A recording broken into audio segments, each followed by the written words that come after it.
Pour l'islam, séjour dans la vie, c'était la simplicité rigide, la totale abnégation du prophète, le respect scrupuleux de promesses, sa dévotion intense envers ses compagnons et ses adeptes, son intrépidité, son courage, sa confiance absolue en Dieu et en sa propre mission. Thomas Carlyle, l'écrivain anglais, a déclaré: J'aime Mohammed à cause de sa nature libre de toute hypocrisie. Avec des mots clairs, il abordait le César romain et le roi de Perse, et il les guidait vers ce qu'il aime pour eux dans cette vie et dans la vie éternelle. George Wells, l'auteur anglais. Cordialement, le prophète Mohammed est la plus grande personnalité qui a établi un état de justice et de tolérance. Leitner a dit « Je déclare mon espoir de voir un jour où les chrétiens présentent un grand respect pour Jésus, à travers leur respect au prophète Mohammed. » En vérité, le chrétien qui reconnaît la religion et le droit chemin apporté par le prophète Mohammed est clairement le vrai chrétien.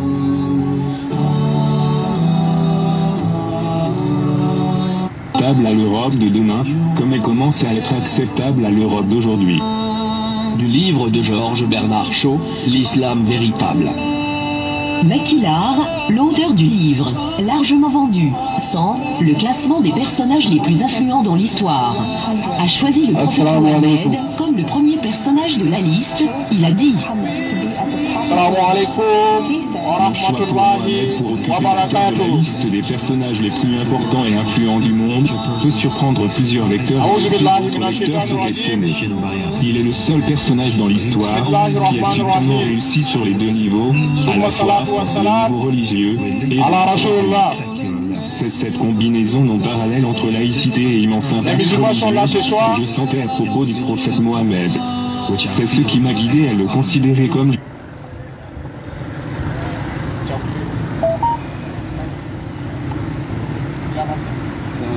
Bismillahirrahmanirrahim. Alhamdulillahirrahmanirrahim. Rabbil alamin. Innal hamdalillah nahmaduhu wa nasta'inuhu wa nastaghfiruhu wa na'udzu billahi min shururi anfusina wa min sayyiati a'malina. Man yahdihillahu fala mudilla lahu wa man yudlil fala hadiya lahu. Wa ashhadu an la ilaha illallah wahdahu la sharika lahu wa ashhadu anna Muhammadan abduhu wa rasuluhu. Amma ba'd. Chers résidents de Tampuy, chers parents de Tampuy, aujourd'hui, vos jeunes frères musulmans sont avec vous pour vous partager le message de l'islam, le message de la paix, le message de l'amour, le message de la solidarité. Alors, si vous êtes là, vous pouvez sortir et puis nous rejoindre. On va partager ce plat spirituel ensemble, Inch'Allah. Inch'Allah. Donc, comme vous pouvez le constater, l'islam c'est une religion de paix, l'islam c'est une religion aujourd'hui qui englobe environ 2 milliards d'êtres humains, pas seulement en Afrique, en Europe, en Amérique, un peu partout dans le monde, ils sont là, ils sont présents. Alors c'est pour dire quoi, jusque là malheureusement il y a certains qui ne connaissent toujours pas ce que c'est que l'islam. Ils n'ont même pas encore su quelle est la quintessence, le message qui a été apporté par le prophète alayhi salatu wa salam, le prophète Mohammed. Ça fait 1443 ans, je le rappelle, que le message de l'islam transcende et triomphe pour toujours.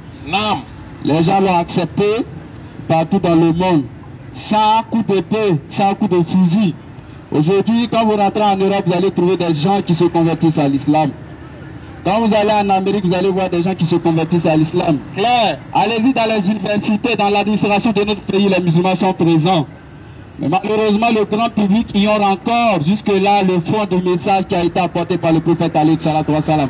Qui est cet homme, qui est ce grand prophète qui aujourd'hui demeure celui qui a environ derrière lui des adeptes qui tournent autour de 2 milliards d'êtres humains. Donc nous allons vous parler du prophète alayhi salatu wa salam. Et c'est dans ce sens que nous avons sélectionné, nous avons choisi un thème qui est très important. Et le thème c'est de vérifier, voir qui est le prophète alayhi salatu wa salam. Nous avons traité un thème hier qui était est-ce qu'il était inconnu, mais aujourd'hui nous avons décidé, nous avons choisi, chers frères et sœurs, de choisir le thème qui suit. Le prophète de l'islam a-t-il été jeté aux oubliettes par ses prédécesseurs, entre parenthèses les prophètes qui l'ont précédé? Alors cela veut dire quoi? le fond du thème pour reformuler un peu. Est-ce que le prophète Mohammed a été omis ou bien a été oublié par les prophètes qui sont passés avant lui? Vas-y frère. Parce que dans la logique spirituelle, dans la logique prophétique, il a toujours vu qu'un prophète avant de partir, c'est un prophète qui doit venir avant lui, que ce prophète annonce la venue de ce dernier. Hier, nous avons donné environ 3 versets qui sortaient de la Torah et de l'Injil, l'Évangile, qui prouvaient effectivement que le prophète Moïse, Moussa avait annoncé la venue d'un prophète, Isaïe avait annoncé la venue d'un prophète, et Jésus lui-même avait annoncé la venue d'un prophète qui s'appelle Muhammad alayhi salatu wa salam. Aujourd'hui encore, nous sommes là pour vérifier, voir est-ce que le prophète aujourd'hui, Muhammad alayhi salatu wa salam, qui a apporté la plus grande et ultime révélation, qui aujourd'hui est source de sauveur, source qui sauve, qui va sauver toute l'humanité le jour du jugement. Le prophète qui a apporté le message fondamental, le message salvateur, le message que celui qui meurt ici, étant sur cette terre et qui est né à l'époque du prophète alayhi salatu wa salam, s'il meurt sans croire en son message, malheureusement, ce dernier aura beaucoup de remords le jour du jugement. Donc nous allons vous parler de lui et vous allez partir vous aussi chercher qui est cet homme et quel est le message qu'il a apporté à l'humanité. Parce que le prophète alayhi salatu wa salam, comme l'a dit un écrivain, Georges Bernard Shaw, qui a dit que loin d'être un hypocrite, loin d'être un imposteur, le prophète de l'islam, l'homme d'Arabie, j'ai étudié sa vie et il mérite être appelé le sauveur de l'humanité car il n'est pas un ennemi pour l'humanité. Est-ce que vous comprenez? Donc, le prophète a-t-il été jeté aux oubliettes par ses prédécesseurs? Jésus, Moïse, Jacob, Ibrahim, ainsi de suite. Nous n'allons pas rentrer aujourd'hui dans une question de filiation, une question de fils d'Agar, une question de fils d'Isaac. Nous n'allons pas rentrer là-bas aujourd'hui. Ça, c'est un autre thème. Donc, chers résidents de Tampi, chers frères et sœurs, l'islam a toujours véhiculé jusqu'ici. Vous pouvez avoir des témoignages vivants qui sont même dans ce pays, des pasteurs qui se sont convertis à l'islam. Cela veut dire que l'islam a toujours véhiculé le message de la solidarité et le message de l'amour et de la paix. Donc, le prophète, nous avons dit, nous allons examiner, Inch'Allah, à travers les Écritures, pour voir. Hier, on avait apporté l'évangile et la Torah, mais aujourd'hui, nous sommes avec vous et nous allons essayer de voir ce que le Coran dit à propos du prophète de l'islam. Parce que malheureusement, en toute sincérité, ici, les gens jusqu'à présent ne savent toujours pas qui est le prophète Mohammed. Dès qu'on prononce l'islam ou qu'on parle du prophète Mohammed alayhi salatu wa salam, les gens lui donnent souvent des étiquettes qui ne sont pas à la hauteur de sa personnalité, très malheureusement. Les gens le connaissent très mal, les gens le connaissent mal, même si en public on fait semblant de ne pas avoir une idée sur notre prophète Mohammed alayhi salatu wa salam, qui est d'ailleurs le prophète, l'unique prophète qui a été envoyé à toute l'humanité. Les gens jusque-là ont encore des préjugés à l'égard de l'islam. Les gens ont encore une mauvaise compréhension, une mauvaise interprétation du message de l'islam. Tandis que l'islam véhicule la paix, il y a des gens qui veulent nous croire que l'islam véhicule la haine et que l'islam c'est une religion guerrière, c'est une religion conquérante, et pourtant nous avons nos sources en islam. Toujours il faut se rapporter aux Écritures. Que disent les Écritures? Quel est leur contexte spatio-temporel? Est-ce que les versets que nous lisons, quelles sont les occasions, quelle a été la circonstance de la révélation de tous ces versets? Donc aujourd'hui nous allons vérifier le thème. Vous l'avez déjà, je salue déjà les internautes qui nous suivent depuis un peu partout. Alors il faut... Donc nous profitons de l'occasion pour inviter tous nos internautes, voilà, tous ceux qui sont actuellement à Ouaga, plus particulièrement à Tampi, voilà, qui nous suivent en direct sur Facebook, voilà, de nous rejoindre au grand rond-point de Tampi, Inch'Allah, pour qu'on puisse partager la nourriture spirituelle ensemble. Vas-y, Oussad. Donc vous avez constaté que l'islam c'est une religion de paix. L'islam c'est pas n'importe quelle religion. Dans nos quartiers, nous avons des musulmans qui vivent avec nous. À l'université, nous avons des musulmans qui vivent avec nous. Au marché, nous avons des musulmans qui vivent avec nous. Nous n'avons aucune idée de leur religion. Tout ce que nous savons, c'est ce que disent les médias, c'est ce que nous voyons à travers les réseaux sociaux. Et pourtant, chaque religion a son message qu'il a apporté. Et le Coran que voici, je vous l'assure, je suis sûr que certains l'ont vu dans des circonstances qui ne sont pas adéquates au Coran. Le Coran que voici a aujourd'hui environ plus de 1000 versions. Il y a sa version arabe, il y a sa version française, il y a sa version anglaise, anglophone, toutes les langues aujourd'hui, même en Djoula le Coran y trouve, même en Malais le Coran a été traduit dans toutes ces langues-là. Cela, ça veut dire, même si vous allez sur Play Store tout à l'heure, vous allez la voir. C'est un livre aujourd'hui qui est facilement accessible. Alors avant de dire quoi que ce soit sur l'islam, nous vous demandons et nous vous prions d'abord de vérifier les textes. Nous avons dit, c'est notre thème que nous allons traiter tout à l'heure. J'ai à côté de moi le frère Assalfo. Alors on va essayer de traiter le thème ensemble avec vous. Le prophète de l'islam a-t-il été oublié par les prophètes qui l'ont précédé? Est-ce qu'ils ont oublié de l'annoncer? Devaient-ils l'annoncer? Et que dit le Coran? Et que disent les anciens, les livres antérieurs au Coran qui sont la Torah et l'Évangile? Chers parents, pour débuter, nous avons dit, soyez sincères avec nous-mêmes. Les imams parlent dans les mosquées, mais combien de personnes écoutent? Quand on parle de 90% de musulmans, quand on parle de 70% de musulmans, combien connaissent leur religion? Combien peuvent représenter publiquement la religion de l'islam? Un musulman qui s'appelle Ahmad, un musulman qui s'appelle Moussa, qui commet une action, il se justifie du fait que la religion ne l'a pas interdit. Et pourtant, s'il était venu à la mosquée, s'il avait assisté aux différents prêches de nos imams, il aurait pu avoir une certaine connaissance. Mais malheureusement, beaucoup ne veulent pas venir à la mosquée. Les frères comme les sœurs, elle met des mèches, on veut parler, c'est un problème. Elle porte des Corans, on veut parler, c'est un problème. Mais comme elle refuse, il refuse de venir à la mosquée, on va s'attraper dans la rue. On va vous poursuivre dans la rue et puis on va s'expliquer, c'est ça. Non, la mosquée s'est déportée. Voilà, la mosquée s'est déportée dans la rue. Parce que si on vous laisse dehors, puisque vous ne venez pas à la mosquée, sinon on vous laisse dehors et que vous allez faire des choses que les gens vont penser que c'est l'islam, alors nous sommes là, les frères musulmans et les frères non musulmans aussi, qui veulent connaître l'islam, qui ont l'amour de la religion, qui veulent apprendre, on est là. On va vous déballer notre programme après, dérouler notre programme après. Voilà, les différents carrefours, les différents ronds-points dans lesquels nous intervenons. Mais nous voulons dire que on est dans la rue pour expliquer notre religion. Il y a beaucoup de choses qui se disent sur l'islam, sur les réseaux sociaux, dans les journaux, partout. Beaucoup de choses se disent sur l'islam. Mais comment se fait-il que les musulmans ne vont pas sortir et puis clarifier les choses? Quand on parle à la mosquée, il n'y a que les musulmans qui écoutent. Donc, dans la rue, tout le monde aura sa part. Si aujourd'hui tu as des préjugés, s'il y a des incompréhensions, s'il y a des zones d'ombre au niveau de notre religion que tu voudrais apprendre ou comprendre, nous sommes là, dans le minimum de science qu'Allah nous a accordé. Si on a la possibilité de te répondre, nous allons te répondre. Au mieux, si on n'a pas la possibilité, alors nous allons consulter nos savants et prochainement on va vous apporter votre réponse. Donc nous sommes là, chers frères et sœurs musulmans et non musulmans, chers frères burkinabés, il n'y a aucune religion qui partage ou qui véhicule le message de la haine.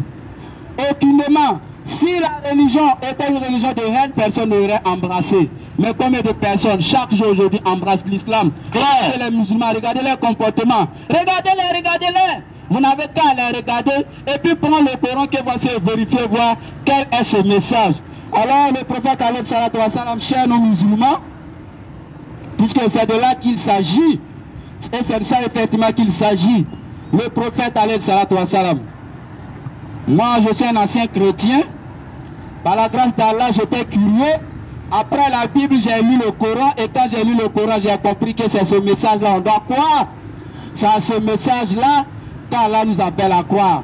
Je vais vous dire une chose, quand j'étais chrétien, on ne parle pas du prophète alayhi salatu wa salam. On n'aborde pas de lui, on ne parle pas de tout. Le prophète, c'est un inconnu. Il est considéré comme quelqu'un qu'on ne connaît pas. Quelqu'un, voilà, peut-être un faux prophète, un guerrier, truc, c'est comme ça qu'on le qualifie ailleurs. Mais par la grâce d'Allah, aujourd'hui, Allah a dit qu'il a révélé des livres antérieurs au Coran et qu'il a attribué aux gens du livre. C'est la Torah et l'Évangile. Nous allons vérifier si effectivement les prophètes qui l'ont précédé ont précisé et ont prophétisé sur la venue du prophète alayhi salatu wa salam. Chers parents, nous allons prendre déjà, pour entrer dans le vif du sujet, nous avons sélectionné certains versets.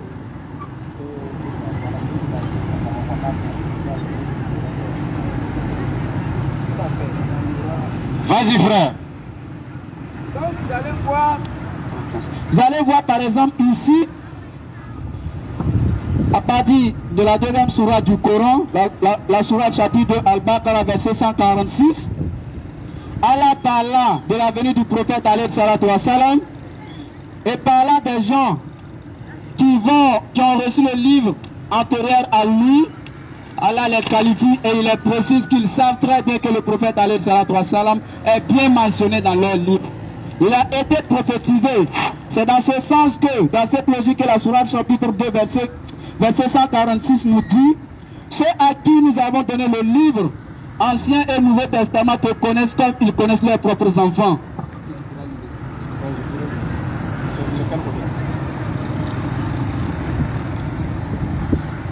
Voilà, on va essayer de lire ça ensemble. Pour ceux qui ont le Coran, vous pouvez déjà sortir. Voilà, le Coran chapitre 2, verset 146. Voilà, chapitre 2, verset 146, c'est le Coran qui parle. Non. Ceux à qui nous avons donné le livre, Ancien et Nouveau Testament, te connaissent comme ils connaissent leurs propres enfants. Attendez. Vous avez vu, ça c'est Allah le créateur des cieux et de la terre qui parle. Il dit les livres qui ont précédé le prophète alayhi salatu wa salam. Ils connaissent le prophète comme ils connaissent leurs propres enfants. Laissez-moi vous replonger un peu dans l'histoire. Il y avait environ 300 à 400 siècles avant l'avènement du prophète alayhi salatu wa salam. Ceux, les Israéliens, les Juifs, les gens du livre avaient des notions sur la venue du prophète. Ils savaient qu'il y a un prophète qui allait venir. Et à travers les deux indices prophétiques qui ont été donnés, ils ont constaté que c'était entre la Mecque et Médine. Et c'est en ce moment qu'ils se sont déplacés. Ils se sont déplacés, ils ont immigré jusqu'à Médine, entre la Mecque. Ils se sont installés là-bas 300 à 400 ans avant la venue du prophète alayhi salatu wa salam. Parce que pour eux, il fallait que ce dernier messager qui doit venir sorte de eux leur famille. Ils se sont installés là-bas. Ils ont entendu pendant 300, 400 et à leur surprise, le prophète sort dans une famille arabe. Ils sortent à la Mecque. Et eux qui sont là depuis, ils attendent, ils apprennent qu'il y a un prophète qui est sorti. Puisqu'ils avaient des notions. Ils savaient qu'il y a un prophète qui devrait venir. Ils se sont déplacés de Médine. Laissez-moi vous dire qu'à l'époque du prophète alayhi salatu wa salam, les Juifs étaient déjà en Arabie Saoudite. Ils étaient déjà à Médine et à la Mecque. Qu'est-ce qui les a amenés à être là-bas? Qu'est-ce qui les a envoyés là-bas? Ce qui les a envoyés là-bas, c'est qu'ils savaient qu'il y a un prophète qui allait venir. Et ce prophète, eux, voulait qu'ils sortent de eux leur famille. Et Allah l'a sorti parmi les Arabes. Et quand ils ont entendu qu'il y avait un prophète qui s'est manifesté à la Mecque, les Juifs se sont déplacés pour aller voir. Ils sont arrivés, quand ils ont regardé, ils ont posé des questions, puisque eux avaient déjà toutes les indices concernant ce dernier prophète. Donc le prophète a voulu leur dire, non, moi je suis le Messie. Ça, ils ont dit au prophète, faut te calmer d'abord, nous on te connaît mieux que toi-même. Parce que nous on a des informations depuis très longtemps. Allahu Akbar. On a des informations sur toi depuis très longtemps et c'est pour ça qu'on est là. Mais malheureusement, avec leur entêtement, vu qu'ils étaient juifs et lui là il était arabe, ils ont dit même nous allons me croire. Nous savons que tu as été envoyé par Dieu et nous allons me croire. C'est pour ça qu'Allah dit ils te connaissent comme ils connaissent leurs propres enfants. Cela veut dire que si les juifs étaient informés de la venue du prophète alayhi salatu wa salam, c'est certainement parce que c'était mentionné dans leur livre. C'était mentionné dans leur livre qu'il y a un prophète qui allait venir. C'est dans ce sens que lorsqu'ils sont allés interroger Jésus, ils lui ont demandé, es-tu le prophète? Jésus dit non. Quel prophète s'agit-il? Bien sûr qu'ils étaient informés qu'il y a un prophète qui allait venir.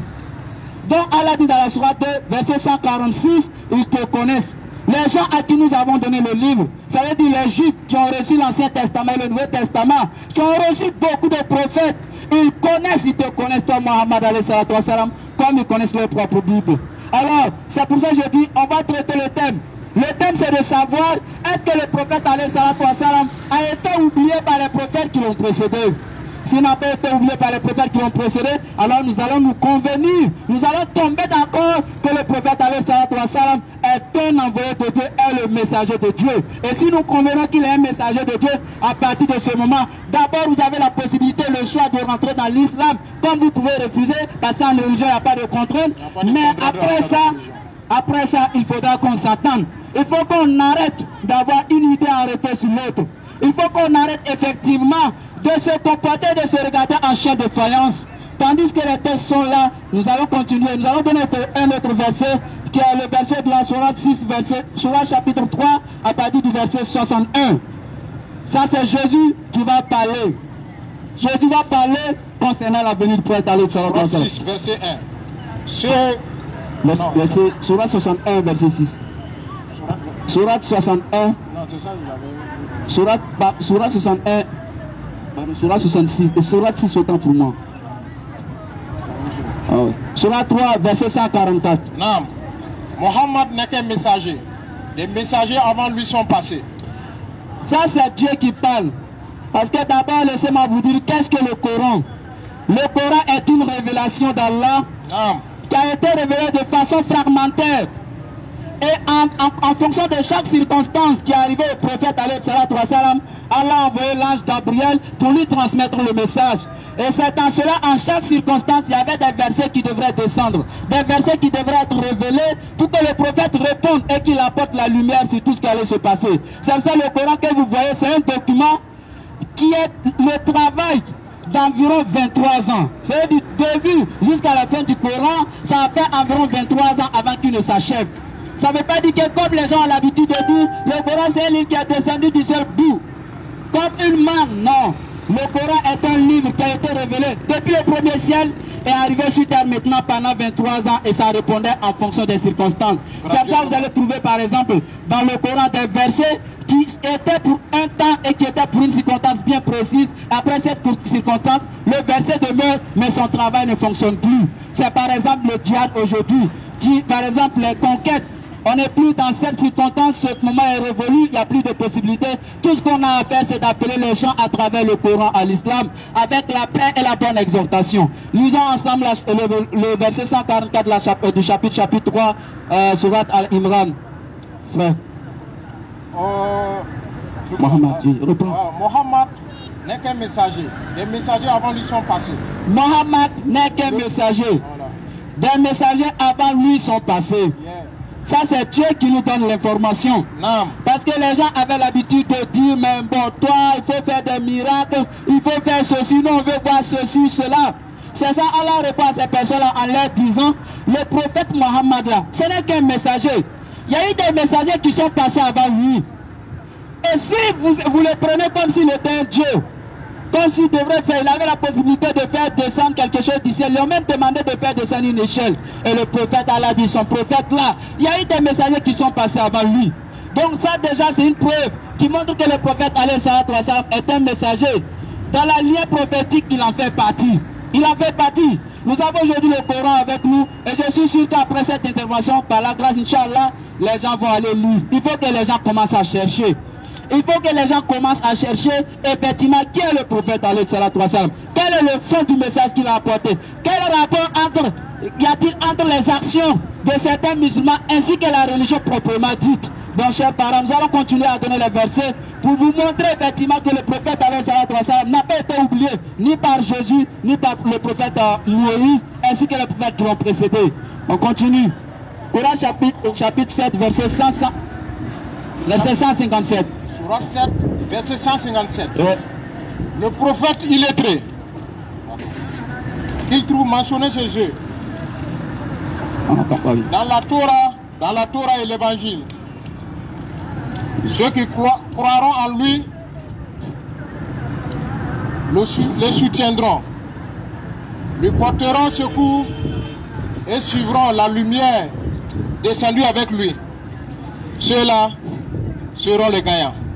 Le prophète illettré mentionné dans leur livre.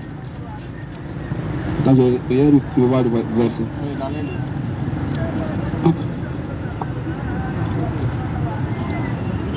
Le prophète illettré qu'ils trouvent mentionné chez eux dans la Torah et l'évangile. Est-ce que vous avez entendu? Ça c'est Allah qui a parlé dans la Sourate 7 verset 157. Nous vous avons dit, chers parents, chers frères musulmans, chers jeunes, soit vous allez aller à la mosquée, ou bien nous on sera avec vous dans la rue pour vous prêcher l'islam. Parce qu'il est faux. On ne peut pas comprendre que des musulmans qui sont censés donner le meilleur exemple. Parce qu'Allah les a qualifiés de la meilleure des communautés, car ils ordonnent le bien et ils condamnent le blâmable. On ne peut pas comprendre qu'après ça encore, des musulmans, des gens qui se font appeler musulmans encore, continuent de trahir notre religion à travers certaines actions qui n'ont aucun rapport avec la religion. Donc, si vous vous cachez en public, nous, on va venir montrer aux gens que si vous êtes musulman, en réalité, voilà ce que vous devez faire. Le prophète, il est très contre mentionné dans l'évangile et dans la Torah. C'est ce qui a été dit. Est-ce que vous comprenez? On dit le prophète illettré qui a été mentionné dans l'évangile ainsi que dans la Torah. Et le prophète qui était illettré, c'est qu'il ne savait pas lire. Chers parents, laissez-moi vous donner un verset qui prouve effectivement qu'est-ce qui a été dit dans le Coran, chapitre 7, verset 157 est vrai. Le prophète illettré mentionné dans la Torah, vas-y frère, ainsi que dans l'évangile. Non. Est-ce que Dieu peut se tromper? Parce que nous sommes tous convenus que nous adorons le même Dieu. C'est ce que les gens aiment dire. Et Dieu ne peut pas trahir son message. Le Coran, c'est le message de Dieu. Et si Allah a dit dans le Coran qu'il y a un prophète qui a été annoncé, mais un prophète illettré, ou dans la Torah, ainsi que dans l'évangile.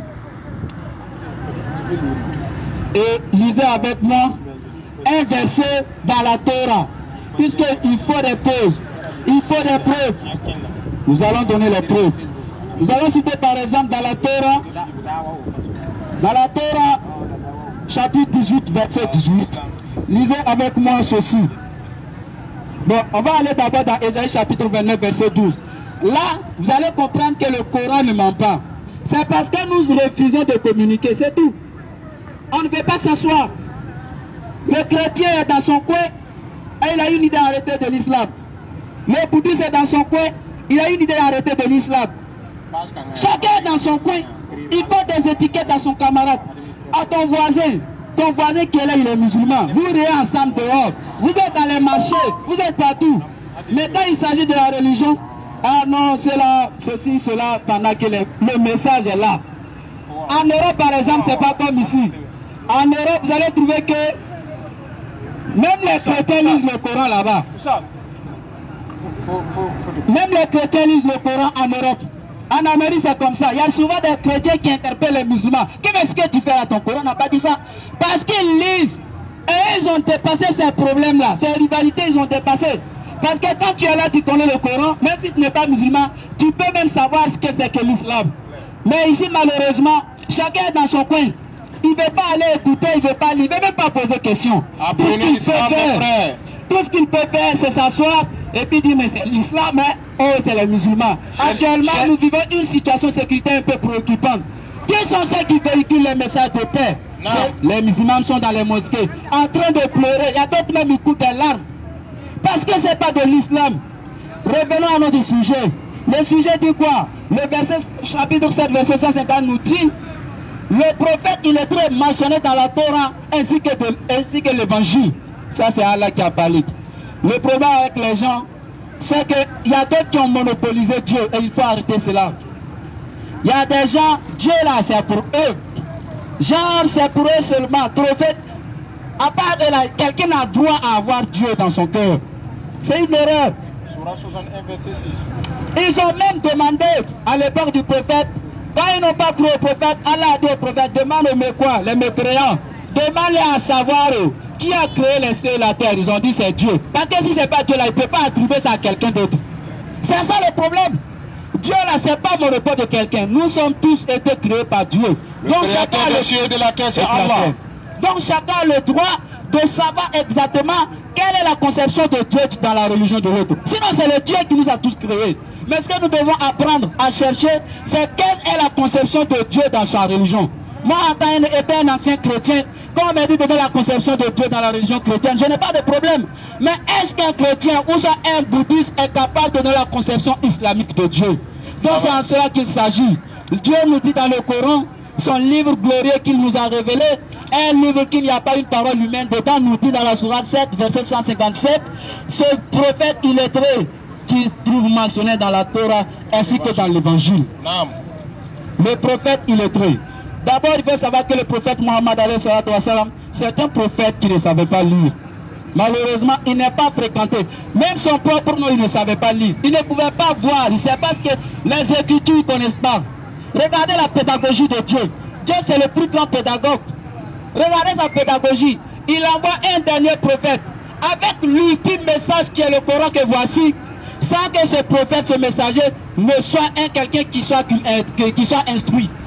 Quelqu'un qui ne sait pas lire a porté la responsabilité d'assumer le tout dernier prophète, le tout dernier message est destiné à l'islam. Parce que si le prophète savait lire, regardez la pédagogie de Dieu, si jamais le prophète savait lire comme Allah a dit dans le Coran, ils allaient dire qu'il a inventé le Coran. Si le prophète savait lire, les gens allaient dire qu'il a inventé le Coran. Claire. Ils vont dire qu'il a copié la Bible ou qu'il a copié ceci, cela pour inventer ce livre. Mais tellement qu'il est pédagogue, tellement il est sage, il a tout fait pour que son prophète ne sache pas lire. Vas-y, Oustaz. Maintenant, comment allez-vous faire? Voilà le chef-d'œuvre. Le chef-d'œuvre est là. Quelqu'un qui ne sait pas lire apporte un document. Depuis 1443 ans, ça a commencé par la Mecque. Et aujourd'hui, allez-y en Europe. Allez-y en Amérique. Allez-y partout dans le monde. Des professeurs d'université, des médecins, des docteurs, des écrivains ont croisé le chemin du prophète de l'islam et ils ont fini par embrasser l'islam. Allahu Akbar. Un illettré. Ce prophète illettré mentionné dans la Torah et l'évangile. Nous allons vous donner les références. De toutes les façons, on ne peut pas vous obliger. L'islam c'est comme ça. Là, Ikra en fait, il dit, il n'y a pas de contrainte en religion. Parce que le mensonge et la vérité, ça s'est distingué. Nous, on va vous transmettre le message. Et à partir de cette initiative, nous pensons pouvoir continuer. Puisque comme je l'ai dit, les musulmans qui refusent d'aller à la mosquée là, et qui représentent négativement l'islam en public là, on va s'attraper dans la rue. Tu es musulman, tu es bizarre, là, nous on va te prendre dans la rue. Inch'Allah. Si tu ne veux pas aller à la mosquée là, on va s'attraper dans la rue. Parce qu'il y a des choses qui portent préjudice à l'islam aujourd'hui. Il y a des choses qu'il y a des musulmans qui font, malheureusement, qui n'ont aucun rapport avec l'islam. Donc, on est dans la rue. Que tu sois musulman ou tu n'es pas musulman ou. Nous, on va vous dire ce que c'est que le message de l'islam. Et après ça, maintenant, s'il y a un musulman qui fait quelque chose, vous pouvez savoir si ce qu'il fait, c'est le message de l'islam qui véhicule ceci, ou bien c'est lui-même qui fait de son propre chef. Ce prophète illettré, mentionné dans la Torah et l'évangile. La Torah, comme vous le savez déjà, c'est l'Ancien Testament. On ne va pas aller ailleurs, on ne va pas tourner autour du pot. Dans le Coran, là, il y a l'Ancien Testament dedans. Il y a l'évangile dedans. Et le Coran, là, Dieu nous dit, il y a l'évangile qu'il a révélé, il y a la Torah qu'il a révélé. Il a révélé beaucoup de livres. Les autres peuvent refuser de lire le Coran, il n'y a pas de problème. Ça, c'est votre souci. Mais nous, on a le Coran là, on va lire ces livres-là. On va aller lire l'évangile, on va aller lire encore la Torah. Et puis, on est ici. Parce que moi, ça m'inquiète. C'est écœurant. Laissez-moi vous dire, au campus, au travail, partout où tu passes, chaque jour, c'est le musulman qui doit se justifier. Toujours, c'est nous, on doit dire que c'est pas le terrorisme n'est pas islamique. Toujours, c'est nous, on doit se justifier. Parce que c'est une idée qui a arrêté. Nous, c'est l'islam. C'est comme ça que l'islam s'est répandu, donc c'est l'islam. Et les musulmans, ils sont sous le choc. Chaque jour, vous imaginez, chaque jour, c'est toi qui dois dire aux gens, non, ce qu'ils font, c'est pas de l'islam. Tu vas à gauche, tu dois toujours justifier. Donc, on vient présenter notre religion. Après ça, maintenant, nous savons qu'on n'a plus de problème. On a tout ce qu'on devrait dire, et là, on est quitte. On va prendre, comme je l'ai dit, ce prophète, il est très mentionné dans la Torah et l'évangile. C'est le verset déjà, je vais commencer à partir du verset 12. Et vous allez voir que... j'espère que... C'est 9-12.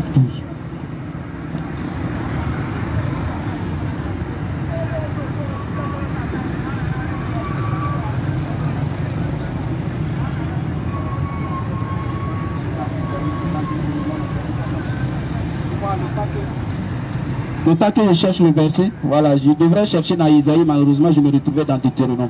Donc vous allez lire, le frère va lire et puis on va voir. Bon, on va commencer à partir du verset 11. Il faut lire fort. Now, écoutez très bien. D'abord, je viens. Il a été dit, Allah a dit dans la sourate 7.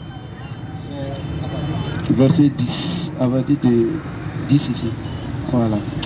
Allah a dit dans la sourate 7 du Coran, sourate Araf, verset 157, ce prophète qu'il trouve mentionné dans la Torah et l'évangile.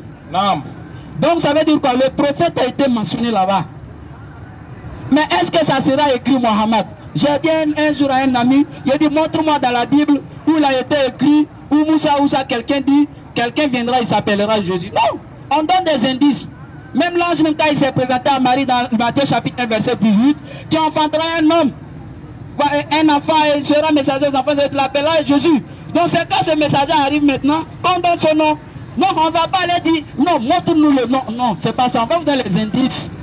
Prenez le verset frère. Nous sommes dans Ésaïe chapitre 29, à partir du verset 10 à 13. Ésaïe 29, verset 10. Quand l'Éternel a répandu sur vous un esprit d'assouplement, il a fermé vos yeux, les prophètes, il a voilé vos têtes, les voyants. Au verset 11, toute la révélation est pour vous comme les mots d'un livre cacheté que l'on donne à un homme qui sait lire, en disant, lis donc cela, et qui répond, je n'ai pu le faire, car il est cacheté.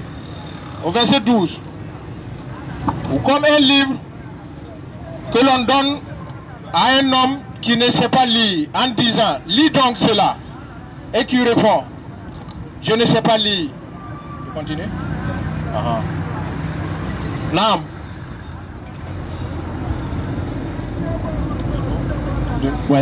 Excusez-moi, vous l'avez vu. Nous avons dit, à travers la sourate 7, verset 157, le prophète Allah dit, c'est un prophète illettré qui a été mentionné dans la Torah ainsi que dans l'évangile. Chers parents, comme je l'ai dit au début, notre objectif ici, notre intention, c'est d'abord que les petits musulmans, mes jeunes frères musulmans, les Madou, les Issaka, ceci, cela, qui sont là, mais qui ne veulent pas venir à la mosquée là, qui font des choses dehors et puis les gens pensent que c'est l'islam là. On va s'attraper dans la rue. Non. Nous on a fait la rue, donc on connaît, affaire de on connaît ça. L'islam est plus qu'une religion, c'est une éducation. Une éducation qui inclut des valeurs morales, des valeurs sociétales avant d'être religieuse. Et ces valeurs-là, on va vous attraper dans la rue, jeune contre jeune, entre frères, que tu sois musulman ou pas, on va s'apprendre, on va s'attraper. Donc comprenez très bien, cette affaire de paradis là, et cette affaire d'enfer là, entre nous déjà même là, on résout ça ici. Et puis après maintenant, chacun va aller prendre sa part de l'autre côté. Inch'Allah.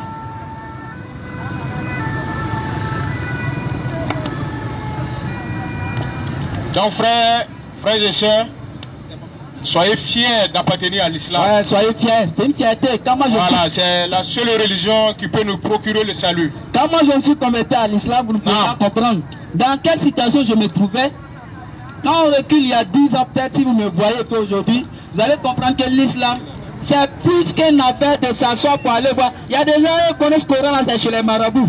Quand ils voient arabe, en même temps, ils pensent que c'est génie, c'est petit, c'est ceci. Que c'est magique, c'est mystique, l'argent sort dedans, ceci, cela. Malheureusement, c'est une langue. Même France 24, là, il y en a en arabe. Vous ne savez pas ça. France 24, là, ils sont arabes. Non. L'arabe, c'est une langue. Il y a des médecins arabes. L'arabe, c'est une langue, c'est une culture. On peut apprendre. Mais c'est le fond du message qui compte. Donc, si vous continuez à aller donner vos argent, votre argent là, que au chèque, il y a la guise, voilà, et c'est blabla. S'il vous montre ce qu'il a, dites-lui, donne-nous traduction là, non à lui. Ils n'ont qu'à traduire, c'est comme quelqu'un qui te parle en anglais, tu ne comprends pas. Demande-lui de traduire en français pour toi, simplement.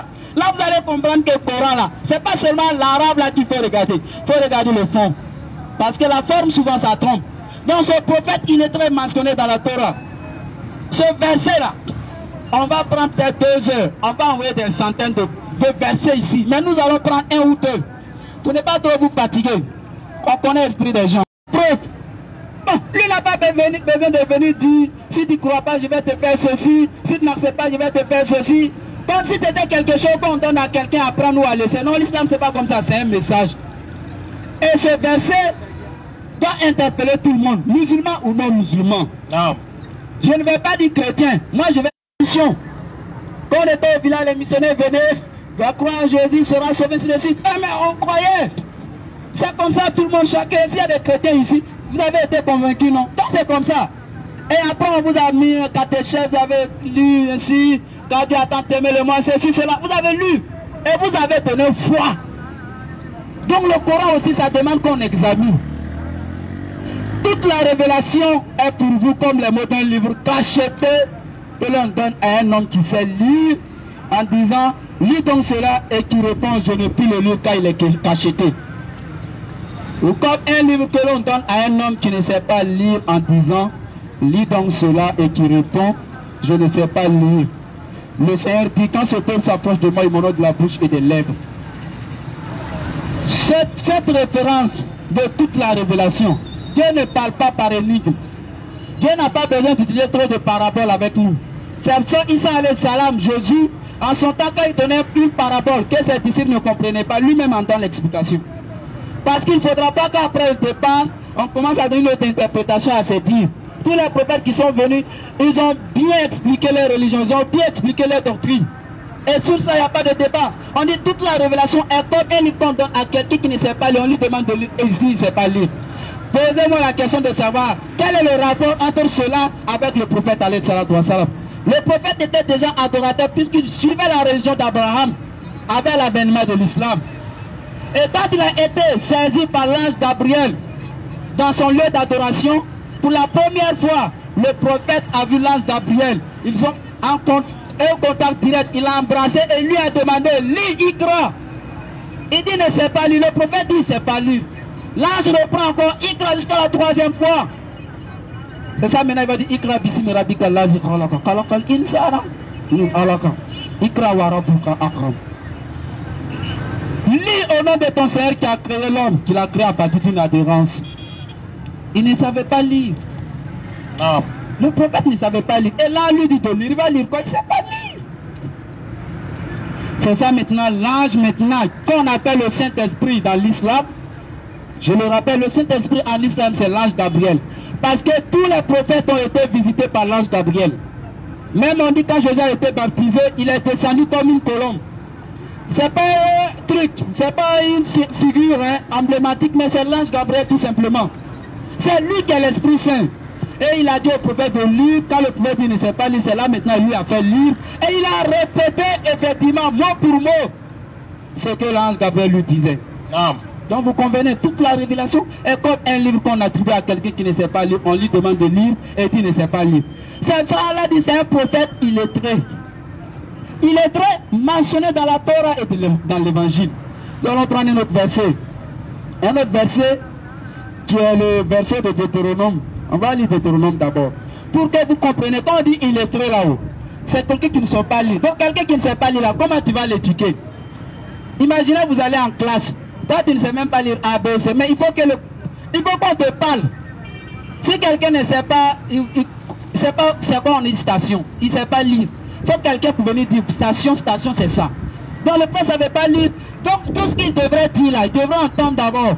S'il n'entend pas, il ne peut pas communiquer. On va prendre... Il est là-bas. Voilà, Deutéronome chapitre 18, verset 18. Donc vous allez voir tous ces indices. Les indices concernant le prophète alayhi salatu wa salam. Les indices concernant le fait que il était illettré. Et vous allez vous arrêter au partir du verset 19. Que ça soit un peu court. Oui. Deutéronome chapitre 18. Deutéronome 18 à partir du verset 15. Oui. L'Éternel, ton Dieu, te suscitera du milieu de toi, d'entre tes frères, un prophète comme moi. Vous l'écouterez. Il est répondu ainsi à la demande que tu fis à l'Éternel, ton Dieu, à Horeb, le jour de l'assemblée, quand tu disais que je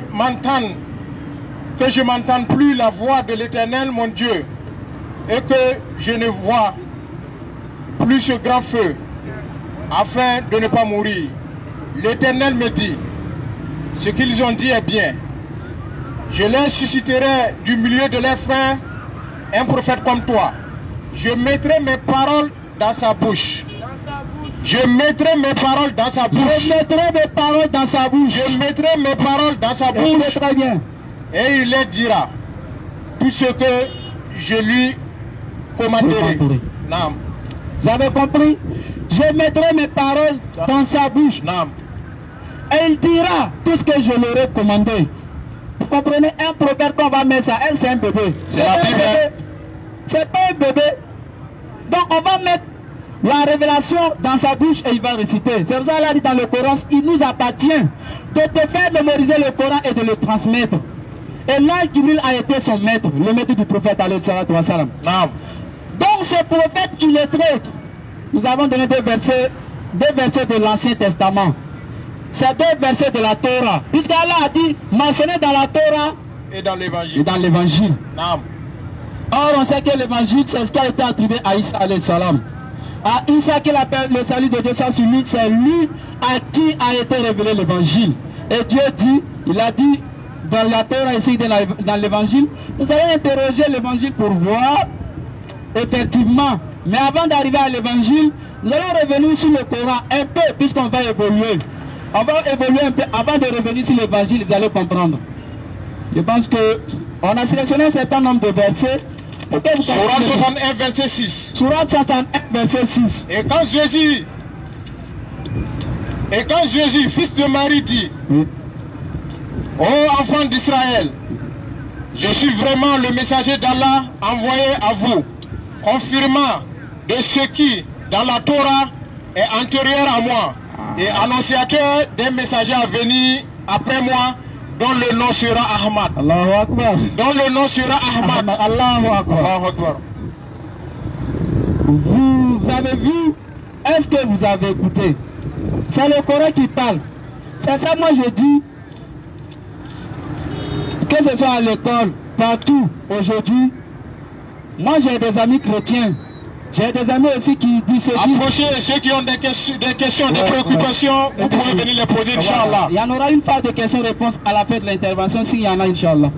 C'est pour ça que je dis, mais avant qu'on arrive là-bas, je vais essayer d'enlever quelque chose dans vos têtes. Pour ceux qui ont des projets sur l'islam, nous aujourd'hui, on est obligé de vivre ensemble. Le vivre ensemble là, c'est un droit que Dieu a donné à tout le monde. Vous avez vu, Dieu a fait souvent des enfants croyants qui sont des mamans qui ne sont même pas croyants. Quand vous prenez l'exemple d'Ibrahim, Abraham, le père de la foi alayhi salam, lui, son père était mécréant, son père ne croyait pas en Dieu, il adorait des fétiches, mais son fils était croyant. C'est pour dire quoi? Sur cette terre-là, Dieu a mis tout le monde ici. Donc on doit vivre ensemble. C'est pas parce que lui là, il est ceci, il est ceci. Et qu'est-ce qu'Abraham a fait? Il a enseigné son père jusqu'à ce qu'il n'a jamais obligé quoi que ce soit. Parce que Dieu nous a, on est obligé de vivre ensemble.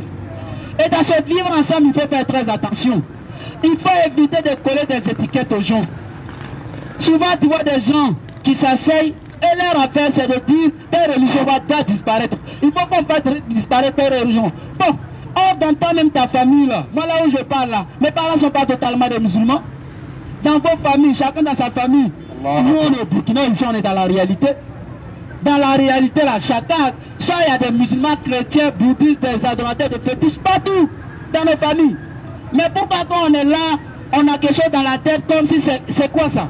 Donc cette trahison, il faut qu'on arrête. Cette malhonnêteté, il faut qu'on arrête et qu'on soit honnête et sincère avec nous-mêmes.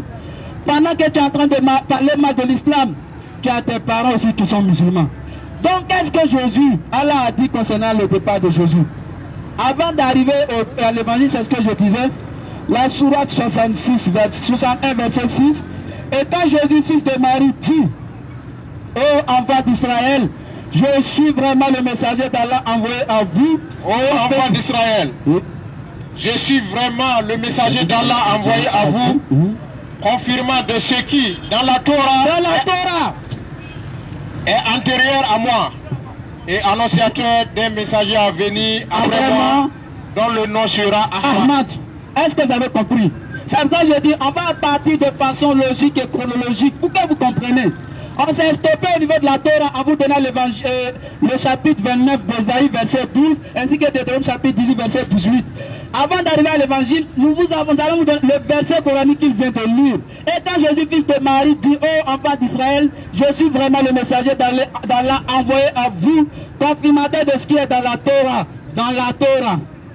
Donc Jésus lui-même a dit aux enfants d'Israël là, puisque chaque prophète qui vient, il doit d'abord confirmer qu'il y a un prophète qui est passé avant lui. Non. Et il doit dire aussi quel est le message qu'il a laissé, mais moi voici mon message. Donc Jésus dit, lui il est venu confirmer ce qui est dans la Torah. C'est pour ça dans Matthieu chapitre 5 verset 17, il dit, ne pensez pas que je sois là pour abolir la loi, mais je suis là pour l'accomplir. Tant que les cieux et la terre existeront, aucun iota de ce livre-là ne disparaîtra. Celui qui enlèvera un seul iota sera appelé le plus petit dans le royaume des cieux. Donc ça veut dire quoi? Chaque prophète qui vient, il doit renforcer d'abord. Il doit prouver et approuver d'abord le message de celui qui l'a passé avant maintenant d'apporter lui sa propre législation. Donc Jésus confirme ce qui est dans la Torah. Et après ça, il dit, et entoureur à moi et annonciateur d'un messager à venir après moi, dont le nom sera Ahmad. Puis quand celui-ci vient à eux avec des preuves évidentes, il dit c'est là une magie manifeste. Allahu Akbar. Voyez? Donc le Coran, comme je l'ai dit, vous allez comprendre, chers internautes, vous allez comprendre. Ne vous inquiétez pas, excusez-moi de sortir de temps en temps durant, mes chers internautes, comprenez très bien. On ne parle pas seulement aux jeunes musulmans qui refusent d'aller à la mosquée là, on parle à toute la jeunesse. Non. Parce que demain là, on sera des responsables pour certains dans l'administration. Le salut il est personnel. Au marché, chacun sera dans son... On va tous se trouver. Mais on doit enlever cette étiquette qu'on colle à chacun. Si on ne peut pas... individuel. Justement, si on ne peut pas communiquer, alors on doit se taire. Au lieu d'attribuer des étiquettes aux gens. Si je suis musulman, que tu as des incompréhensions sur ma religion, tu m'interroges. Mais moi maintenant, je vais te présenter ma religion. Non. Dieu dit dans Surah chapitre 7 verset 157, ce prophète illettré qu'il m'a trouvé mentionné dans la Torah ainsi que dans l'évangile. Le thème du jour c'est, écoutez, le thème du jour c'est, le prophète de l'islam a-t-il été jeté aux oubliettes par ses prédécesseurs, entre parenthèses, Jésus et Moussa, Moïse. Donc s'il n'a pas été omis, alors ce sont les preuves qu'ils l'ont annoncé que nous sommes en train de vous donner. Vous pouvez tromper tout le monde un certain temps. Vous pouvez tromper certaines personnes tout le temps. Mais vous ne pouvez pas tromper tout le monde tout le temps. Jamais. C'est Abraham Lincoln, ancien président des États-Unis. Donc c'est pour dire quoi? Il y a eu trop de mensonges. Il y a eu trop de mensonges. Donc on doit se présenter là, jeune à jeune, face à face. C'est que tu ne comprends pas la vie. Parce que si on te dit de venir à la mosquée, je sais que tu ne vas pas aller là-bas. Si on te dit de capter une télévision islamique, je sais que tu ne vas pas capter. Tu seras sur 3 FM, 3 Steve en train de regarder la musique. Mais je suis là. Tu as des passages en cause. Tu peux prendre notre numéro en cause. Donc c'est mieux qu'on apporte la lumière. Parce que nous sommes la génération future, la jeunesse de là. C'est eux qui seront les responsables de ce pays demain. Donc entre jeunes, musulmans ou pas, tu dois attribuer, tu dois toi aussi apprendre à connaître le truc qui est en face de toi. Apprenons notre religion. Justement. Donc ce prophète illettré, nous sommes toujours sur le chapitre 7, verset 157 du Coran. Pour vous prouver que le prophète a bel et bien été annoncé. Et il a été annoncé dans la Torah. Nous vous avons donné déjà des versets. On ne vous a pas encore donné le verset de l'évangile. Mais on vous a donné un verset coranique en avance qui prouve que dans l'évangile, effectivement, on va en trouver. Et quand Jésus, fils de Marie, dit, oh, enfant d'Israël, je suis vraiment le messager d'Allah envoyé à vous, confirmateur de ce qui est dans la Torah, et antérieur à moi, et annonciateur des messagers à venir après moi, dont le nom sera Ahmad. Non. Je vous demande, est-ce que le Coran peut mentir?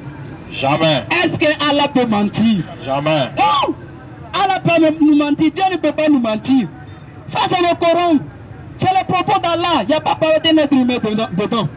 Donc Dieu nous dit là, écoutez très bien, Dieu dit, Jésus là, quand il partait là, il a dit, Nabiyam na wa mamlor to, ayura la hamad. Est-ce que le Coran a tenu yaram là? Jamais. Le Coran a tenu yaram sira. Et disait oui. Créons Allah. Le Coran ne peut pas mentir. Le Coran ne peut pas mentir. Dieu ne peut pas dire dans le Coran que Jésus, avant de partir, a dit qu'il y a un prophète qui doit venir et qui s'appelle Ahmad. Il ne peut pas mentir. C'est quand même grotesque et très prétentieux de vouloir qualifier Dieu de menteur. On peut venir demander, mais c'est où, c'est écrit où? À partir de ce moment, on va vous donner les preuves.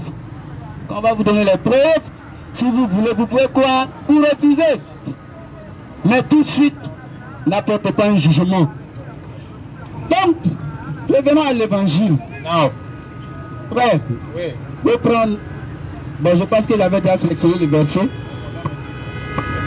Où est le papier? Non, puisque j'ai sélectionné un certain nombre de versets, puisque le téléphone, on ne peut pas se présenter ici avec la Bible, de peur de faire la confusion dans l'esprit des gens. Parce qu'il y a des gens qui s'attendent à ce qu'on vienne ici pour attaquer une autre religion, mais malheureusement, cela n'est pas notre objectif. Nous, on ne gagne rien à venir attaquer la religion des gens ici. Nous, on dit ce qui est dans notre Coran, et on va vous le lire. Écoutez très bien. La plus grande annonce du Nouveau Testament concernant le dernier des envoyés de Dieu est celle faite par Jésus. Celui-ci affirmait la venue prochaine du prophète, le paraclet, entre parenthèses, le chef du monde, appelé dans la version des moines juifs le maître du monde. Seul Jean, l'évangile de Jean, les gens le savent déjà, ils savent de quoi il s'agit. Dans son évangile a consigné les annonces successives faites par Jésus, fils de Marie, à propos de ce prophète promis et attendu. En effet, il a écrit, nous lisons Jean, je vous ai dit, je vais vous donner les preuves. Je vais vous donner les preuves. Nous, ce qu'on a décidé de faire là, si Allah facilite et que les gens comprennent l'importance de ces échanges, ça va se poursuivre. Aujourd'hui, on a attendu, demain, on sera dans un autre coin. Parce que nous, les musulmans, on a mal. Chaque jour, c'est nous, on doit se justifier. Chaque jour, c'est les musulmans qui doivent se justifier. Même les imams, même font koutba, juste quand ils pleurent. Comment convaincre les gens que ce qui se passe ailleurs, ce n'est pas de l'islam? Allahu Akbar. Et pourtant, les imams ne sont écoutés que par ceux qui vont à la mosquée. Donc ça veut dire le grand public là, ils n'attendent pas. Ils ne savent pas. Donc il faut notre présence en public. La mosquée s'est déportée dans la rue. Donc la mosquée s'est déportée ici. Allahu Akbar. Nous, on ne se qualifie pas savants. Nous avons des grands savants, des docteurs dans ce pays. Mais malheureusement, nous n'allons pas leur demander de laisser les mosquées pour venir s'arrêter ici pour parler comme nous. Nous sommes des jeunes, on connaît la rue. Les allées là, on connaît. On a fait ça. Donc on pense que les gens vont mieux nous accepter que d'envoyer par exemple un docteur qui va venir. Quand il va venir, il va penser qu'il parle aux musulmans. Les autres ne vont pas venir.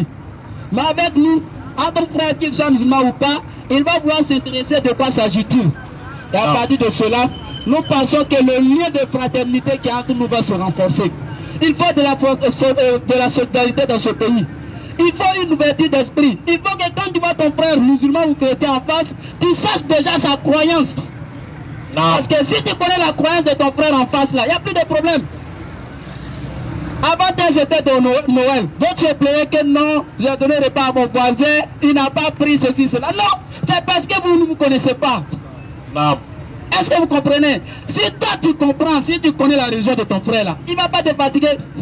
C'est comme un chrétien par exemple qui prend une croix en or et qui offre ce cadeau là à un musulman. C'est qui ne connaît pas la religion du musulman. Et vous voulez aussi qu'un musulman prend le Coran ou ça il vient dans la maison d'un chrétien pour faire la récitation de Fatiha. Est-ce que le chrétien va accepter? Le musulman ne peut pas aller faire ça parce qu'il faut que chacun connaisse la religion de son frère. Quand tu es à l'école, quand tu es au bureau, il ne faut pas qu'il y ait des zones d'ombre. Il ne faut pas qu'il y ait des étiquettes. Pose juste la question. Ah mon frère, ceci et cela, mais qu'est-ce que votre religion dit? À partir du moment que tu connais sa croyance, vous êtes libéré. Ces gens comprennent l'islam. Ces gens comprennent notre religion. Voilà. Donc nous sommes en train de dire que, mais la plupart du temps, les gens croient que le prophète Mohammed, puisqu'ils ne le trouvent pas. Moi j'ai été un ancien chrétien. On ne m'a jamais dit qu'il y a un prophète qui est venu après Jésus. On ne m'a jamais dit que le prophète Mohammed là c'est un prophète de Dieu. Si on dit c'est un faux prophète, eh bien on dit bon c'est quelqu'un comme ça. On ne veut même pas expliquer aux gens. Vous pouvez poser les questions à vos pasteurs. Posez-les les questions. Si je mens là, peut-être je suis sur les réseaux sociaux, mais peut-être vous allez me poser les questions. Quel est le prophète Allah? La seule réponse à ta question c'est de prendre le Coran et de lire.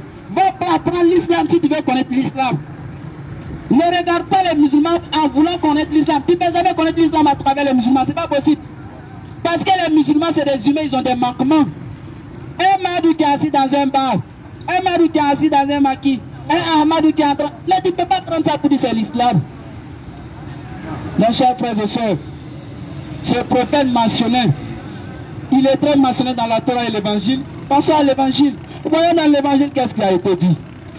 Jean a dit, Jean 14, verset 15 à 30. Jean chapitre 15, pardon, chapitre 14, à partir du verset, jusqu'au verset 30. On va vous sortir, puisqu'on a dit on va donner les preuves. Parce que si on fait ça, au moins, il y a beaucoup de choses qui vont s'arrêter de se dire. Mais si on ne vient pas clarifier les choses, les gens vont continuer à croire.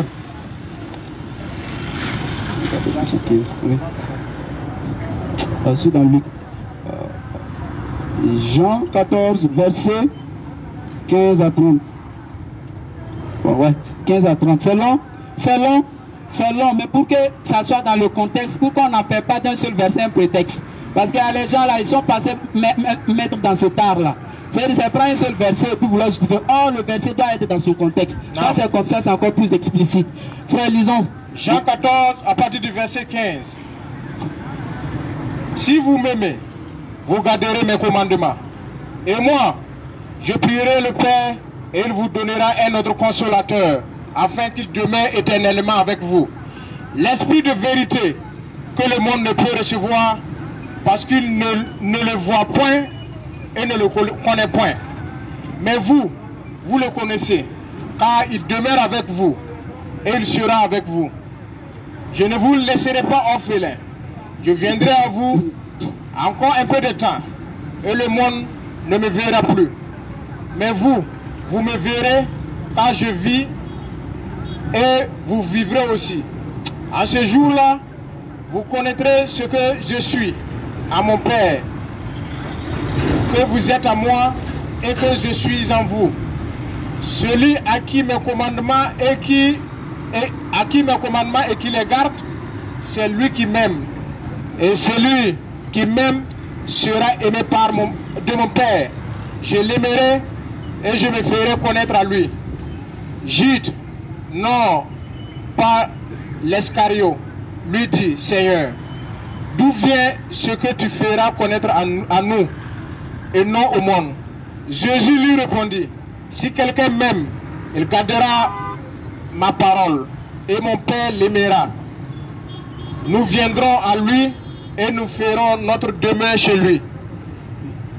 Celui qui m'aime pas ne garde pas mes paroles. Et la parole que vous entendez n'est pas de moi, mais du Père qui m'a envoyé. La parole que vous entendez ne vient pas de moi, mais du Père qui m'a envoyé. Je vous ai dit ces choses pendant que je demeure avec vous. Au verset 26. Mais le consolateur, l'esprit de vérité, que le Père enverra à mon nom, vous enseignera toutes les choses et vous appellera tout ce que je vous ai dit. Je vous laisse la paix, je vous donne ma paix. Je ne vous donne pas comme le monde donne. Que votre cœur ne se trouble point et ne s'alarme point. On s'arrête là. Allahu Akbar. Vous avez vu, vous allez voir, chers parents, il s'agit de l'esprit de vérité et d'un paraclet, un consolateur. Je vais essayer de résumer brièvement le verset qu'il a lu. Écoutez, si vous m'aimez, c'est Jésus qui parle, vous garderez mes paroles. Vous vous appliquerez à mes commandements. Pourquoi Jésus insiste? Il insiste et il interpelle les disciples qui sont là à l'écouter et à le prendre au sérieux. Et s'il aime Jésus vraiment, il doit prendre en compte ce qu'il dira. Et il va poursuivre son discours. Il dit, moi je prierai le Père. Il vous donnera un autre paraclet. Un autre paraclet qui restera avec vous pour toujours. Si vous partez sur son nom lui-même. Et il ne s'arrête pas là. Et quand il viendra, il prouvera aux gens de ce monde leur erreur. Écoutez, ce paraclet, pourquoi il va venir et qu'est-ce qu'il va faire? Chers parents, prêtons très attention. Je vous ai dit que Dieu n'est pas un menteur. Si Dieu a dit dans la sourate 61, verset 6, que Isa alayhi salam, Jésus a prophétisé et annoncé que le prophète Ahmad, un messager après lui, devrait venir, c'est que si on cherche bien, on va trouver ces traces. Ça c'est sûr. Et ce sont ces traces qu'on est en train de vous donner. Dans Jean chapitre 14, verset 26, déjà à partir du verset 15 à verset 30. Et quand il viendra, il prouvera aux gens de ce monde leur erreur au sujet du péché. de la justice et du jugement de Dieu. Il vous conduira dans toute la vérité. Il ne parlera pas en son nom propre, mais il dira tout ce qu'il aura entendu et il vous annoncera ce qui doit arriver. Chers parents, je vous ai dit, ce verset de la sourate, c'est le verset 157 là. Ce prophète illettré qu'il trouve mentionné dans la Torah et l'évangile là. Ce verset, vérifiez voir. Le verset que je viens de donner, un paraclet qui viendra. Et il va apprendre, il va leur dire des choses. La vérité, l'islam est là ce soir. Mais avant cela, je vais pas, on va donner une référence. Jean chapitre 7, verset 12, c'est la même chose. Puisque ça parle du même paraclet. Le principe, le paraclet a été mentionné plusieurs fois dans la Bible. Surtout l'évangile de Jean. Puisque Jean, lui, il a pris la peine. C'est lui-même qui a écrit Apocalypse. Donc, qu'est-ce qu'il dit? Ce paraclet-là, quand il va venir, il va vous conduire sur toute la vérité. Toute la vérité, chers frères. Sur quoi? Sur le péché, sur la justice, ainsi que les choses à venir. Interpellons ici notre intelligence, notre sagesse. Aujourd'hui, est-ce que quand vous lisez le Coran, c'est pas la vérité ça? Non. Question, réflexion. C'est pas la vérité ça? Est-ce que le Coran, c'est pas la vérité? Il y a quelqu'un qui peut me prouver qu'il y a une autre vérité en dehors du Coran? Il n'y en a pas. La question du péché, lisez dans les hadiths du prophète alayhi salatu wa salam, comment la question du péché a été tout justifiée, a été tout explicité. Et continuez, ça ne s'arrête pas là. Les choses à venir. Les choses à venir. Les prophéties de la fin du temps. Les 6 majeurs et mineurs. Le prophète nous en a tous cités. Et ce paraclet, Jésus dit, il va vous conduire sur toute la vérité. Et il ne parlera pas de lui-même. Il ne parlera pas de lui-même. Écoutez, il ne parlera pas de lui-même. Mais il dira tout ce qu'il aura entendu. Tout ce qu'il aura entendu. Quand nous avons pris Deutéronome chapitre 18, verset 18, il a été dit que Dieu va mettre sa parole dans sa bouche. Et il va dire ce que Dieu va lui commander. Quand nous avons pris Ésaïe chapitre 29, verset 12, effectivement c'est la même chose. Un prophète qui ne sait pas lire. Ici encore Jésus dit, il va dire ce qu'il aura entendu, chers frères. Donc ça doit être suffisant. Ça doit interpeller. Le thème du jour est, le prophète de l'islam a-t-il été jeté aux oubliettes par ses prédécesseurs? Entre parenthèses, prophète. Alors c'est ce que nous allons en train de te montrer. Parce que si nous convenons tous que le prophète Mohammed est un prophète, en ce moment, nous sommes amenés à lire et à connaître son message. Et après ça, nous serons convaincus. Nous serons sûrs que toutes les étiquettes qui ont été attribuées à l'islam ainsi qu'aux musulmans, Inch'Allah, ils vont les enlever. C'est pour ça que nous sommes ici. Vas-y, Oustaz. Nous avons dit, les mosquées là, sur 100% des musulmans là, je sais qu'il y a une majorité qui ne va pas à la mosquée. Claire. Ils ne veulent pas écouter prêche d'imam. Mais nous, on va les prendre dans la rue. Et puis ceux qui ne sont pas musulmans, jeunes comme nous, qui font souvent des choses, ou souvent ont l'intention de faire certaines choses, on est là pour les appeler. Soit c'est pour les persuader, ou pour les dissuader. Et on discutera de la meilleure des façons. On va discuter. Parce que si tu es un frère, que tu sois musulman ou pas, si tu as des incompréhensions sur l'islam, en rapport avec le thème du jour, alors on va s'éclaircir. Chers parents, c'est quelque chose qui est très important. La question de la croyance, une fois que les gens se sont compris, vous allez voir qu'il n'y aura plus de problème. Il n'y aura plus de difficultés entre nous. Les charrières là. Power. Vous allez voir que sur Facebook, les réseaux sociaux, il y a beaucoup de choses qui se disent. Souvent on cherche le fondement, mais on ne trouve pas.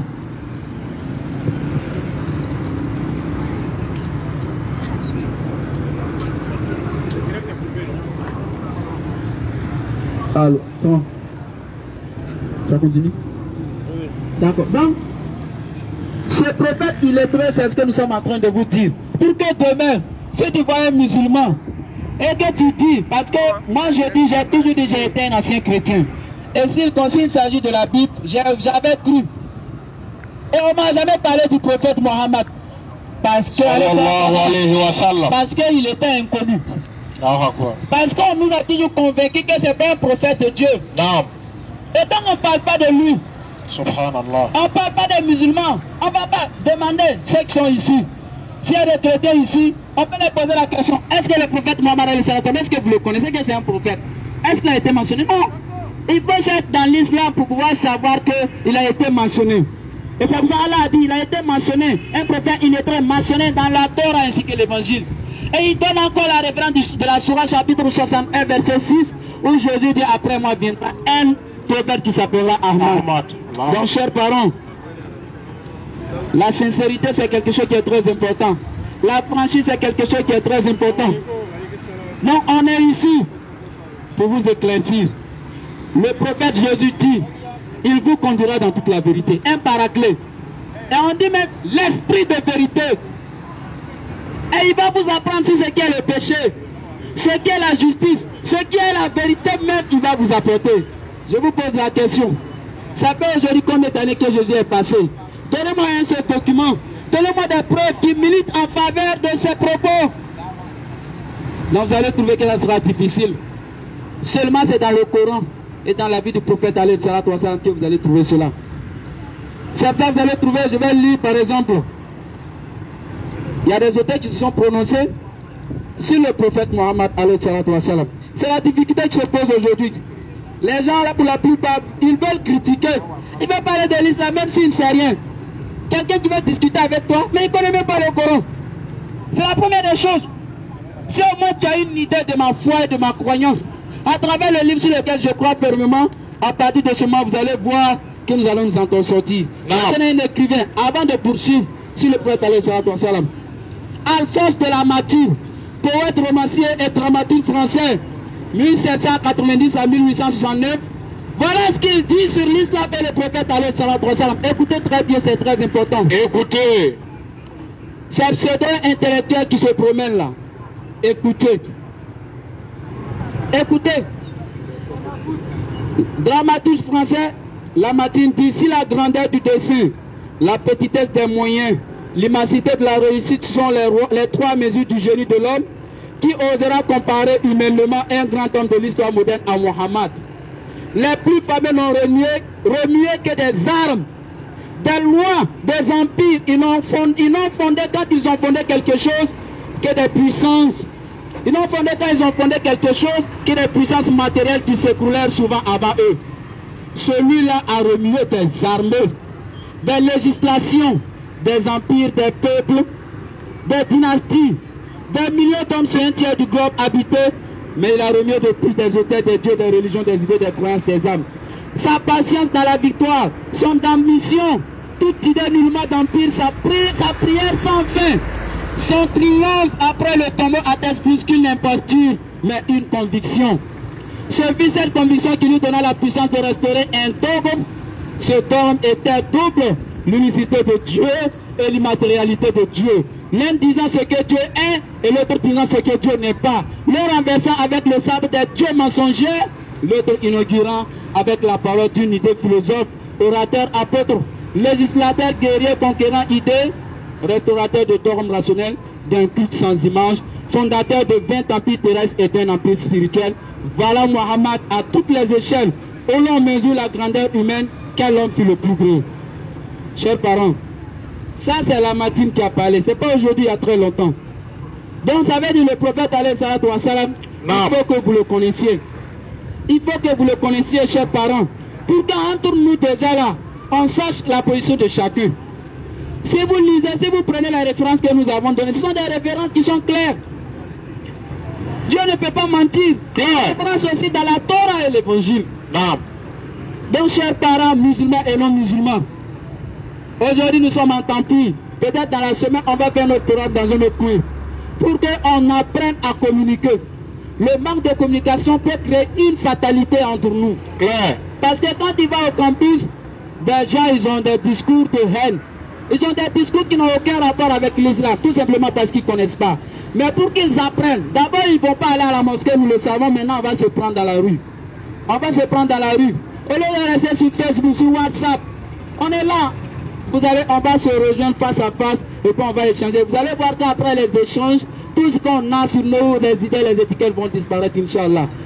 Donc, je pense qu'on est pris par le temps. Le thème a été traité. Le prophète alayhi salatu wa salam, a-t-il été jeté aux oubliettes par ses prédécesseurs? Alors selon la Bible, nous avons donné les versets coraniques qui ont prouvé qu'il a été annoncé dans la Bible, dans l'Ancien Testament et dans le Nouveau Testament. Effectivement aussi que dans le Coran, il a été annoncé. Donc nous savons que c'est suffisant pour celui qui veut la vérité. C'est suffisant pour celui qui veut la vérité, d'autant plus qu'il n'y a pas de vérité. Il y a une seule vérité. Donc à partir de maintenant, vous pouvez déjà télécharger vos Corans. Et après, vous allez voir que les choses vont partir d'eux-mêmes. Et vont venir d'eux-mêmes, Inch'Allah. D'elles-mêmes, Inch'Allah.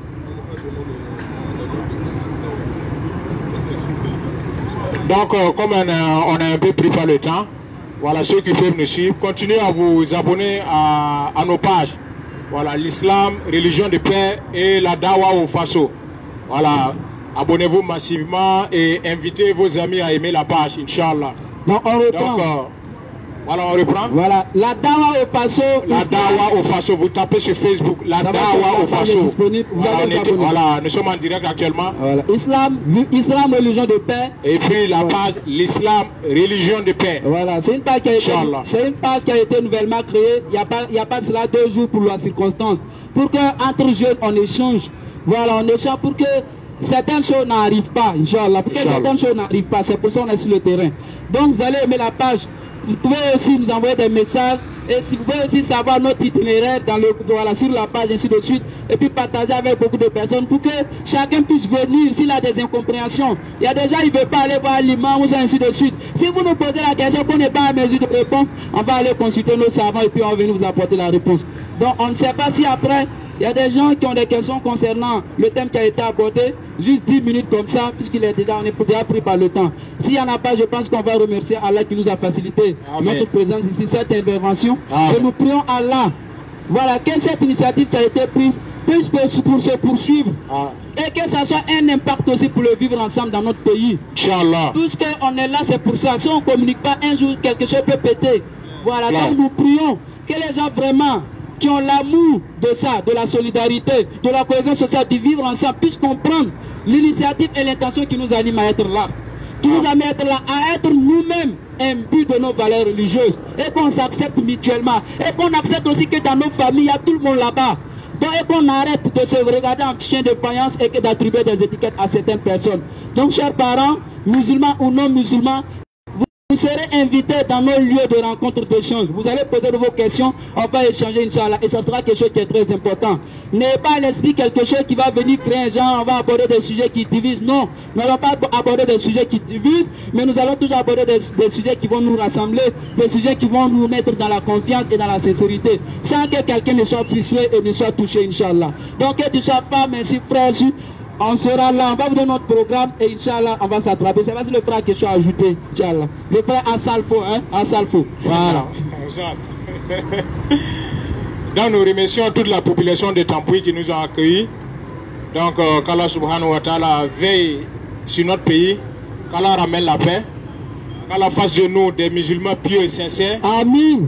Qu'Allah nous donne la bonne compréhension. Amin. Et la mise en pratique. Amin. Et qui nous aide à nous débarrasser de tout ce qui se passe dans notre pays. Amin. Que Dieu nous donne la force de vaincre les esprits de mal, les forces de mal, des gens qui veulent nous diviser, des gens qui veulent salir notre religion. Qu'Allah nous donne la force de les vaincre. Parce que nous vivions ensemble depuis très longtemps. On a des papas qui ne sont pas des musulmans, ainsi de suite. On est tous mélangés dans les pays, dans ce pays-là. Et à travers ce message, nous voulons que vous aussi, vous nous assistez et que vous nous accompagnez dans cette œuvre, si vous trouvez cette œuvre salutaire, Inch'Allah. Donc nous demandons à tous les musulmans sur place de lever l'index.